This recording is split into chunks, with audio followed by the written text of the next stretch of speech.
السلام علیکم داملای عزیز. آیا در تلفن ها آیت قرآن میگذارند جایز است یا جایز نیست؟ بخشش داملای عزیز. برادرای عزیز، در همون تلفن هایی که ما و شما داریم آیت قرآن نگذاشتن بهتر است، زیرا که آیت قرآن البته به همه ما و شما معلوم است چه قدر کلانی دارد. وقتی ما و شما شاید در یک معرکه های گویم شخصانی می نشینیم که به قدر آیت قرآن نمی رسند، شاید وقتی صدای قرآن از تلفن ما و شما صدا دهد اونها در برابر این یگان سخن گویند که چی ملال تو شود و چی گویم که خیلی خاطرهای تو پریشان شود، چی یک ملال گویم در وجود تو پیدا شود. این گونه شخصیت ها هم زیاد هستند که آیت قرآن گوش کردن در طاقت ندارند.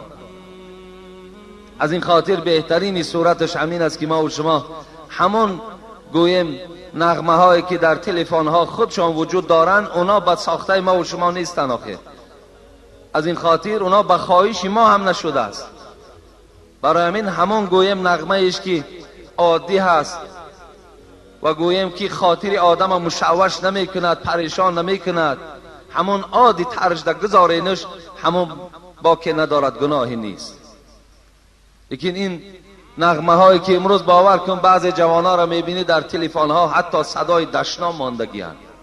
دشنام چه با طریق زبان های روسی و چه با طریق زبان های انگلیسی دشنام ها ماندگی هستند، همون گوش می اندازند. برای همین بهترین صورت همین است که شما در تلفن هاتون آیت های قرآن نگذارید. می توانید که همون نغمه های عادی خود همون تلفن گذارین، انشاءالله اینش بهتر است برای ما و شما. آن که 100 میلش سوی ایمان بود،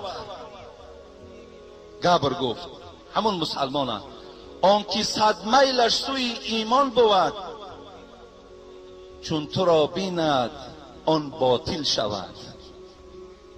اگر همین انسان گفت خواهد که اسلام قبول کند، همین مسلمانی تو را ببیند گفت مسلمان نمی شود گفت. همین ایمانی تو را بیند گفت و ایمان نمی آرد گفت. برای چی؟ زان که نام بیند و معنا نی، زان که نام بیند و معنا نی، تا بیابان را مفازه گفتنی. خدا رحمت کنه حضرت مولوی را. میگوید زیرا که آخر در شما فقط همین نامش ماندگی است، عملش نیست دیگر، غیرتش نیست، ناموس اسلامی نیست گفت. زانکه نام بیند و معنا نی، تا بیابان را مفازه گفتنی. بیابان گفته یک چولستان میگویند، مفازه گفته گلستان میگویند. آیا میگوید فرقی بین بیابان و گلستان فرق است؟ انا گفت از ایمانداری شما هم گفت مثل همین است. شما ایمان دارین لکن از گلستانش درک ندارین، از عملش بیدرک هستید. الله به این خاطری که ایمانهای نیمکانه که ما داریم این وعیدن در شأن اونها داخل می شود که روز قیامت اینها هم چیند؟ اینها هم نامه اعمالشان به دست راست داده می شود. از این خاطر من جانبدارم به همون انسانی که امروز در بیخدایی دعوت دارد، لیکن در همون بیخداییش چی است؟ اراده مستحکم دارد، به خدا باور ندارد، به قبر باور ندارد، به روز قیامت باور ندارد، با همین اراده مستحکمش میمرد میرود. لیکن امروز مسلمانی ما همون اراده مستحکمش نیست. مسلمانی بله مسلمانم، لیکن در پهلوش عمل را میکند که هیچ انسان بیدین و بیدیانت این عمل انجام نمیدهد. برای مسلمان میشوی برادر عزیز. گفتی همون محمد اقبال لاهوری، گر تو میخواهی مسلمان زیستن، نیست ممکن جز به قرآن زیستن. میخوای حیات مسلمانی بری، میخوای که نام شرف اسلام تو هم در دنیا و هم در آخرت برخوردار شوی، همگی از قرآن بیرون نشو. خیلی تأسف آور است، خیلی جای تعجب هم است امروز باور کنید در اسلام ما و شما. در ایمان ما و شما مسلمانی کامل شوین، ایمانتان کامل کنین. در هر چیزی که قرآن و حدیث های پیغمبر خداست، هر چیزی که عزیزان خدا برای فایده ما گفتن، باید ما عمل کننده باشیم تا که از روز قیامت از برداشتگی های همون نامه اعمال با دست چپ نباشیم. انشاءالله از این آیت قرآن ما خیلی درکدار شدیم و حتی آیندهش هم که خداوند ولا يحض على طعام المسكين فليس له اليوم هاهنا حميم ولا طعام الا من غسلين لا يأكله الا الخاطئون. خوراک همینها در دوزخ چیست؟ وقتی کم مانده سوالها همه باقی.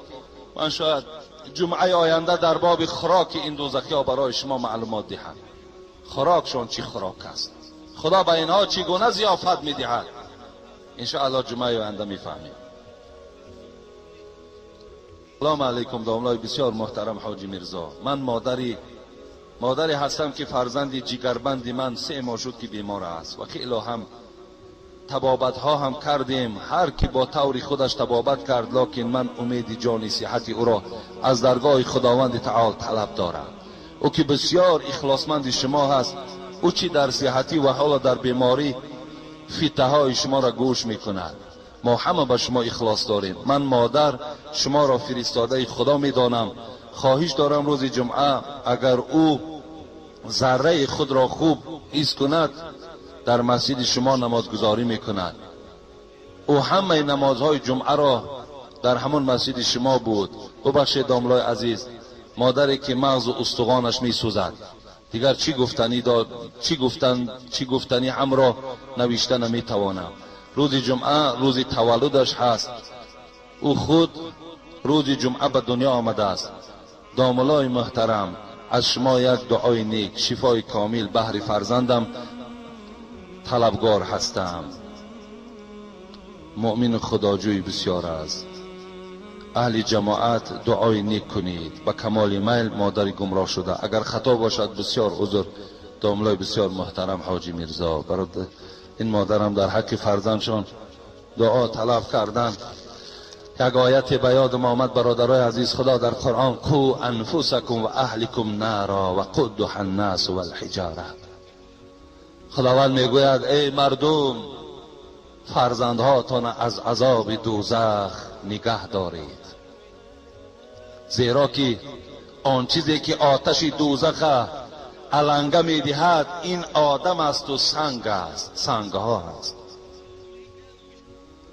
چگونه که این مادر غم فرزند میخورد، چگونه که این مادر برای بهبودی او شفا طلب میکند، باید پدرها و برادرای عزیز ما نیز برای شفا یافتن او در قبر روز قیامت باید کوشش کننده باشیم و فرزندها ما بسیار اهمیت میدادگی باشیم.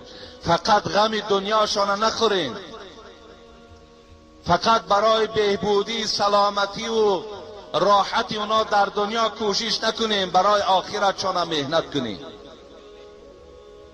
بسیار مهنت کنیم. بسیاری پدر و مادرای هست که امروز گویم دلاور نمی شود که بچهش به نماز دعوت کند یا از حرام کرده ها معنوش کند،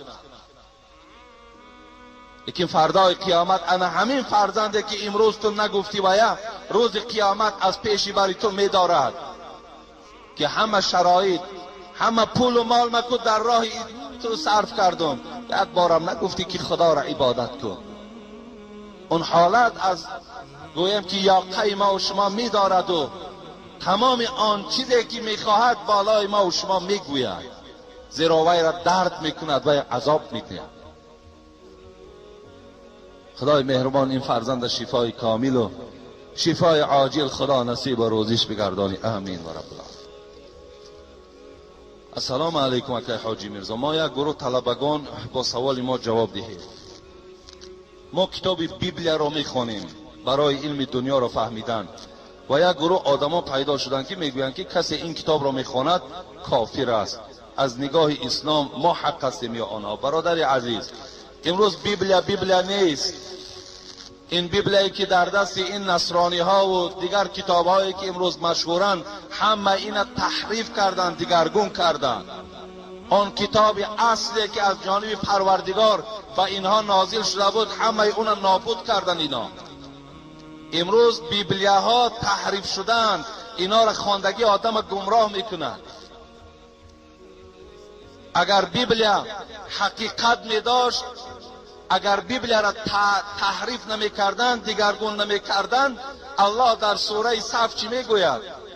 و اذ قال عیسی ابن مریم یا بنی اسرائیل انی رسول الله الیکم مصدقا لما بین یدی من التورات و مبشرا بالرسول یأتی من بعد اسمه احمد فلما جاءهم بالبینات قالوا هذا سحر مبین. الله از زبان حضرت عیسی بیان دارد که در بنی اسرائیل چی گفت؟ مردم گفت آگاه باشید که پس از من پیغمبر می آید که نام او محمد است و او پیرو شوید. چرا این در بیبلیه نیست؟ و یا خط زدن و یا از بین گرفتن، تحریفش کردن، دیگرگون کردن. امروز مسلمان احتیاجی به بیبلیه نداریم دیگر.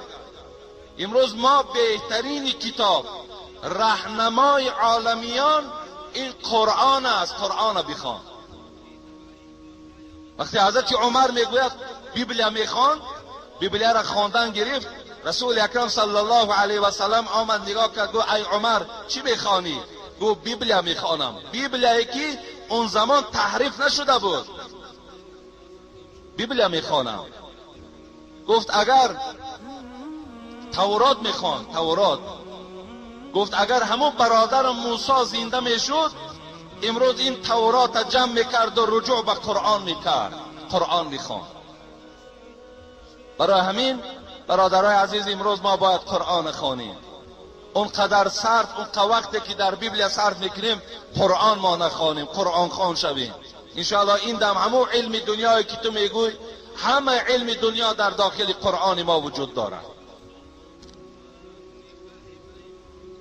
امروز اینقدر مردم با مردم کم بضاعت و مردم بیچاره فقیر و بعضیش ضعیف ایمان و با همین گوییم که پول و مال امروز نصرانیشان کرده ایستادن، باز ما کتابخوانی و دیگر لازم نیست، حاجت نیست به این.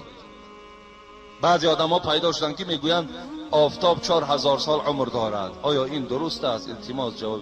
دروغ است. شما چقدر طالب علم هستین آخه؟ دروغ است. این 4000 سال عمر آفتاب کی میداند؟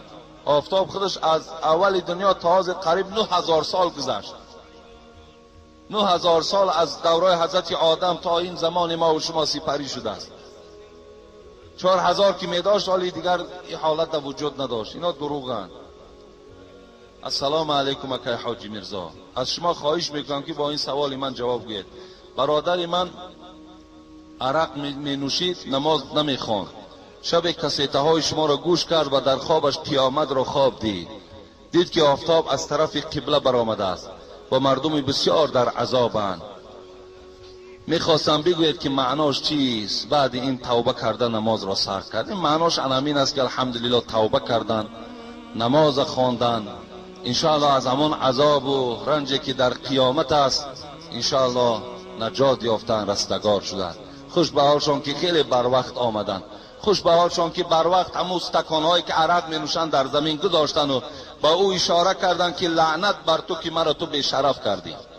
خوش به حالشان. اشاره بر او کردن که تو دشمن نسل انسان هستی. از پشت تو نه در پیش زن قدر دارم، نه در پیش فرزندم قدر دارم. از پشت تو شدن نه همین کیسه های من نه پول میبیند نه مال میبیند. از پشت تو شدن نه دسترخوانم بهترین نعمت ها را میبیند. لعنت بر تو. خدا را شکر که امروز من تو را ترک کردم و رجوع به سوی خدا کردم. خوش به حالش. السلام علیکم داملای عزیز. در حق پدرم حکیم جان، برادرانم حبیب الله، دلشاد جان دعای خیر کنید. خدای مهربان هر مرادی که در دل این بندگان هستند خدای با فضل و کرمت برآورده بگردانی. آمین و رب العالمین. السلام علیکم داملا میرزا. ما یک گروه مخلصان شما از نایه حمدانی خواهش میکنیم با سوال ما جواب گردانید. ملای محله ما میگوید که کرپچه و بالشتی که از صدقه از خانه مرده به مسجد میآید حرام است. اونا حرام نیستن. اگر این ملا گویم که یعنی اینقدر پرهیزکار باشد میتواند که همون کرپچه ها را با اون چیزی که از خانه همون مرده‌دار میاد در همون محله آدمای فقیر بیچاره‌ای که هست برده در خانه همون ها پرتوید. اینا که اولش حرام نیستن. دویمش که اگر بسیار این شیخ باشه و بسیار اکو گویم مفتی کلام باشد برده در همون بیچاره و مثال مسکین هایی که هستند در خانه اونها پرتوید ثوابش میرسد. السلام علیکم اکای حاجی میرزا، من مخلص شما از شهر پنجکند. از شما خواهش دارم سوال مرا جواب درست گویید. مادر من همراه همسر من جنجال داشت. من آمدم، یکی در قهر و غضب به من گفت اگر بالای این 3 زن دیگر نمیگیری از گناهت نمیگذرم. مادر خوب بود است. خب یا راضی نیستم، من مبلغ ندارم که 3 زن گیرم، حال من چی میشده باشه؟ این جوان خیلی از مادر، از حرمت مادر درکدار بوده است. این مادر آمدن بالای گویم که جنگ و جنجال در این بچه که آمده است، این زن با مادر که جنجال داشته است، مادر در حالت قهر و غضب گفته است اگر بالای همین زن 3 زن نمیگیری من از تو راضی نیستم. یعنی این جوان میگوید که من مبلغ ندارم که 3 زن گیرم، چخیل میشیده باشد حالی من. در آخر در حق من دعا کنید که خدمتگار پدر و مادر باشم. خوش به حالتان. خب میگن که والدین راضی نباشد خدا راضی نیست. با احترام یک نفر مخلص اشدی شما از شهر پنجکی. در اصل رضاگی پروردگار در رضاگی پدر و مادر است. حبیب خدا 3 بار چی گفتن؟ رغم انفه رغم انفه رغم انفه.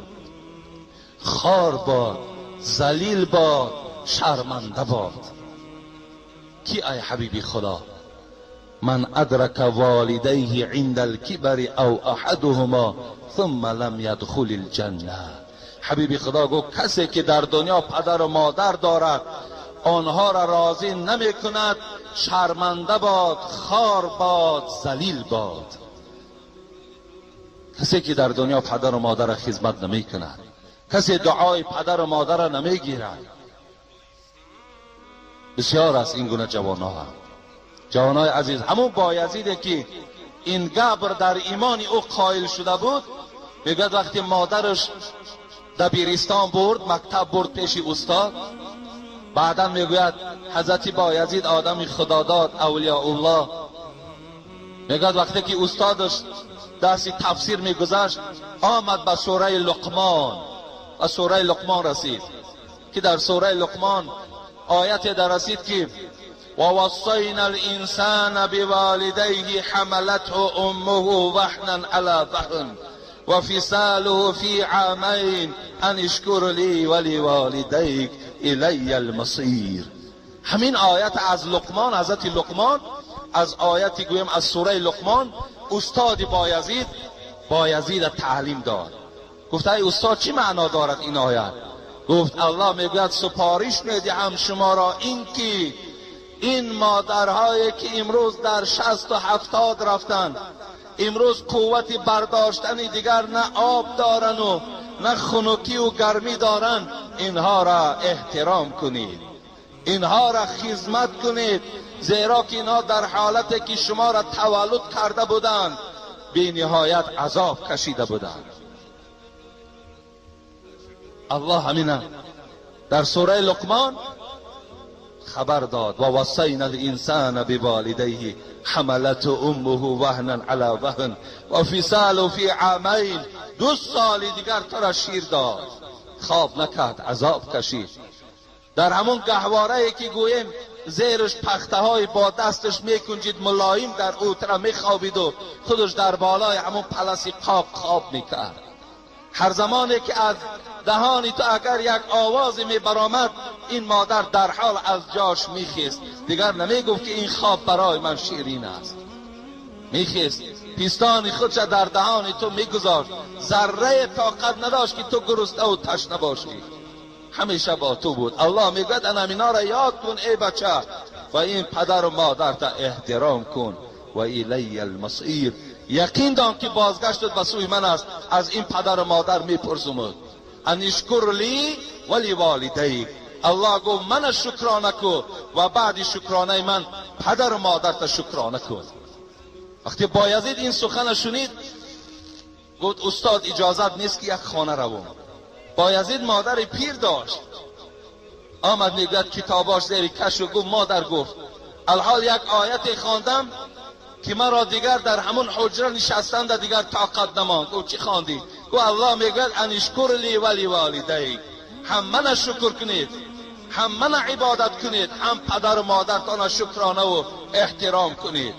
ای مادر گفت من طاقتی در دو خانه خدمت ندارم، یعنی هم عبادت پروردگار را بکشم و هم خدمت تو را کنم. گفت این قوت من ندارم، از این خاطر از تو خواهش دارم که از مکتب بس میکنم، همیشه در پیش تو خدمت تو را میکنم. مادر گفت بچم گفت من که مادر تو هستم، من از خدمتهای تو راضی هستم، تو را در راه خدا بخشیدم، رو گفت در راه خدا خدمت کن. بایزید میگوید همان کتابی زیر کش کردگیم از همین خانه برآمدم، 33 سال جانب خانه نآمدم، 33 سال در راه پروردگار خدمت کردم. بعد 33 سال وقتی خوابهای هر رنگه دیدم گفتم باید مادرم زیارت کنم. وقتی آمدم مادرم خیلی پیران سال بود و دیگر آب طهارت در دستش. چی میگفت؟ پروردگارا همون غریبی مرا نیکو نگه دار، خدایا همون غریبی مرا احوالش نیکو کن، از درگاه تو فقط خواهش من همین است. بایزید میگوید از پس که من میشنیدم گریان شدم و آمدم گفتم ای مادر، گفتم همون غریبی که تو دعا کردی همون غریب در پیش توست. همون غریب حاضر شد. گفت میگوید مادر در آغوش گرفت. زمانی که مادر میگه پشتش دیگر چی بود؟ پشتش راست نبود، پشتش خم زدگی بود. گفت بایزید گفت از فراق تو دیگر نه چشم ماند و نه پشت ماند. گفت و میگه رفت با همین احوال میگه بالای بسترش در خواب کرد و یک زمان بایزید میگه مادرم گفت که آب بیار، آب بیار. گفت آمدم نگاه کردم ظرف ها در خانه آب ندارد، دوان به جویبار رفتم تا آب آوردم که مادرم خواب است. همون در دستم داشتگی آب. گفت این مادر من گفت سحر بیدار شد. وقتی من دید بالای سرش گفت ای جگربند، گفت خواب نکردی؟ گفتم آخی خواب کنم یکی مبادای تو آب گویی و مرا نیابی، این حالت در یکی مبادایی که غضب پروردگار بیدار شود. و میگد مادر از دست این بایزید آب گرفت و در حق بایزید دعا کرد که خدایا گفت این بنده را گفت یکی از بهترین مردان راه خدا بگردان. بایزید میگد هر چه که یافتم از دعای مادر یافتم. از این خاطر دادرای عزیز، برادرای مهربان، امروز جوانا، امروز مسلمانایی داریم که در برابر اون مسلمانایی که ذکر کردم با پدر و مادر ملال قهری هستند، با پدر و مادر قهری هستند. پدر و مادر داد و سیاست بالایشان میکنند. تو حق نداری. الله در قرآن ولا تقل لهما اف ولا تنهرهما، تو بنده خدا حقوق نداری که وزنین ترین دردی که در وجود تو پیدا می شود وقتی پدر و مادر بالای سر تو آیند تو اوف گویی، این ده حق نداری. زیرا که هر اوفی که تو میگویی جگرهای اونها را پاره میکنی، تو اونها را غمگین میسازی. ولا تنهرهما، تو حق نداری که بالای پدر و مادر داد و سیاست کنی. آخر اینا بالای تو سیاست نکردن، تو گریه کردی اینا نوازی شد کردن، تو گریه کردی اینها تو را الله گفتن، تو گریه کردی برای تو شیر دادن، برای تو آب دادن تا که تو خاموش باشی. اینا با تو این گونه معامله نکردن کن، با ایسا باید تو هم این معامله را نسبت این انجام دهی. این برادر عزیز تو گناهگار نمیشوی. این برادر پنجاکینتی، یعنی این در حالت قهر و غضب گفته است مادر. به همین خاطر تو میتوانی که همون زن چیکار کنی؟ مجبور سازی که دیگر دویم باره با مادر تو جنگ و جنجال نکند و از پیش مادر تو رفته خواهش و التماس کند که دیگر این کار گویم این عمل بعد از من رخ نمیدهد. مادر مرا ببخش گفته انا این کار در زن تا مجبور بساز، انشاءالله تو ثواب میگیری. اینجا یک سوال تعجیلی آمده است، همین خوانیم، باز سوال ها باقی ماندن. شخصی که در حالت جنابت میمیرد چی خیل باید غسل داده شود؟ مثل همین آدمی که در غیر غسل جنابت میمیرد. آدمی در حالت جنابت میمردگی معنای اینا ندارد که وای حرام مرده است، معنای اینا ندارد که وای یگان شرف و قدر در نزد خدا ندارد. اگرچه در زمانهای پیش بعضی از پیشواها میگفتند که وقتی در جنابت که آدم مرد باید که وای همون مردینگی را چاک میکنند و داخل وای میشویند. این باور که جبر، این ظلم وای حس میکند. وقتی صاحب مختصر خدا رحمت کند میگوید که موی سرش اگر جینج باشد وای شانه نکنید، اگر دندان او در یک رگ باریک کشال باشد دندانش نکنید، بدن او را شستند شما آب شیرگرم گیرید، در دست هاتون حتی دست کشک کشین که تا که بدن او آزار نیابد. پس کجا وای پاره کرده و او را چاک کرده و کدام باور که دشمنی بود برای مسلمان ها ایجاد کرد و مثال خودش مرد رفت. اینا دروغ هستند، اینا را تماما باور نکنید. انسانی که در حالت جنابت میمرد برابر است که مثل آدمی که در غیر جنابت میمرد، هیچ فرق در بین اینا نیست. صاحب خلاصه را خدا رحمت کند، خلاصه مذهبی کتاب است. وای میگوید اگر کسی که بازنش میخواهد خانه‌داری کند، شب خانه‌داری کرد، اگر خواهد که دویم دفعه خانه‌داری کند رود یک بار مستحب کند و آمده خواب کند با همون تنه جنابتش، از قسم سحر خسته باز خانه‌داری کند، همون تو بار جنابت شدگیش ده یک بار غسل کند، از قسم سحر بس کفایت میکند. شرط نیست که در هر باری حتی رسیدگیش رفته وای از سر غسل گیرد، حمیدش هم شرط نیست. برای همین اون در حالت یگان چیزی نیست، بلکه وای حتی رسول اکرم چی گفتن؟ و فی بضع احدکم حسنه.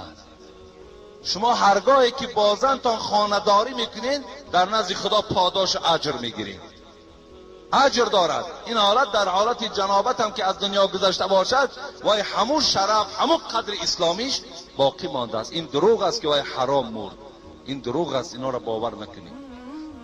اینجا یک سوال دیگه درباره حرام بودن گوشت خوک دلیل‌هایش را گفته گذارید. در 3 جای قرآن، چی سوره بقره و چی سوره اعراف و همینها را نظر کن، در همونجا یکی یک باره پروردگار یکی خود مرده را، یعنی حیوانی که خودش میمرد حرام میمرد، یکی خونی مک، این حیوانی را که میزنیم همون خونی که از مکش میپرد یکی همون حرام گفته است، و دیگر خوک را هم خنزیر گفته یاد کرده است، حرام گفتگی هست.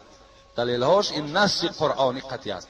یوسف قرضاوی میگوید که حکمت حرام بودن خوک این است که کسی گوشت خوک خورد وای دیوس میشود، دیوس میشود. چگونه که امروز مردم غرب ببینیم رفیقش میاد از دست زنش میگیرد میگه ممکن است با هم یک رقص کنیم، میگه ممکن است در اختیار رقص میکنی چیکار میکنی کردن بگیر. این دیوسی است، گرفته با او رقص میکنن.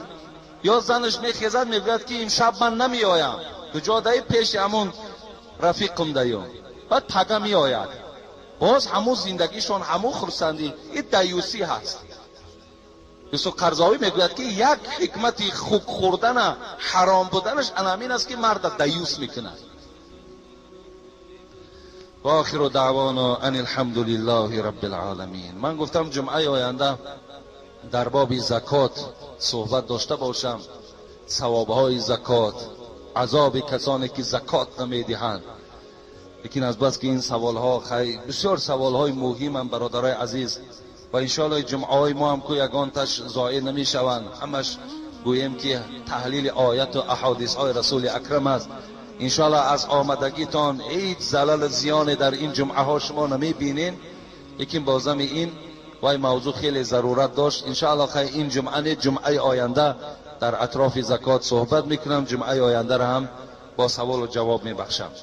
جان یک برادر از بازار یک مبلغ روان کردن برای همین آبادی مسجد. یک برادر کتابی درسی آورده است، در حق پدرش که بیمار است دعا کنید گفتند. در حق فرزندان اکای محمد علی مرحوم بابای نوروز و محمد جان دعا کنید. در حق طالب علم هایی که در خارجه میخوانند، امروز از تاجیکان ما و شما هم، در حق مرحوم ایشان تغی دعا کنید از همین محله. در حق آنهایی که در صندوق خیریه خیر احسان میکنند. در حق خادمان مسجد، خادمان مسجد اینجا برادرها خیلی زیادن که برای پیش از آمدن جمعه شما اینجاها را تازه میکنن، پیله‌ساز میکنن، میشکن، میروان. یعنی همه اینها فقط گویم در خدمت شما، هم از برای خداوند و هم از برای شما خدمت میکنن. در حق اونها هم، در حق رحیم جان که برادرمان مسائل های ساختمانی ده هستند، خدمتی در همین مسجد میکنن، و برادر سایمراد هم که در بازار سوداگر است، وایم در حق ایشان هم دعا کنیم که وایم انشاءالله در خدمت ما، یعنی در خدمت مسجد ما هستند، مبلغ گذاری میکنن. و دیگر برادرانی که آینده ها خدمت میکنن، انشاءالله یگانه فقط پیش راه ما را یک همون میکندگی بولدوزری که بود، امروز یک آدم گرفته مشغول گردانیده است، کم تر کاری ما قفا مانده ایستاده است. یعنی گویم من همو هستیم، امروز میاد پگاه میاد نمیدونم، خیلی کارم قفا زد. لیکن انشاءالله همون زمانی آمد همینجا یک دو سه ساعت کاری دیگه کندن مانده است، همون میکند و بعد کاری ما انشاءالله شروع میشود. خدای مهربان همه این بندگانی که نامهای اونها خوانده شد و هر کدام به خودش آرزوی داشت، امید داشت، طلبات داشت، خدای با فضل و کرم خودت همه مراد و مقصودهاشون حاصل بگردانی. و خدای مهربان این مسجدی که تعمیر او را ما آغاز کردیم برای بهبودی هست، برای بندگان تو هست.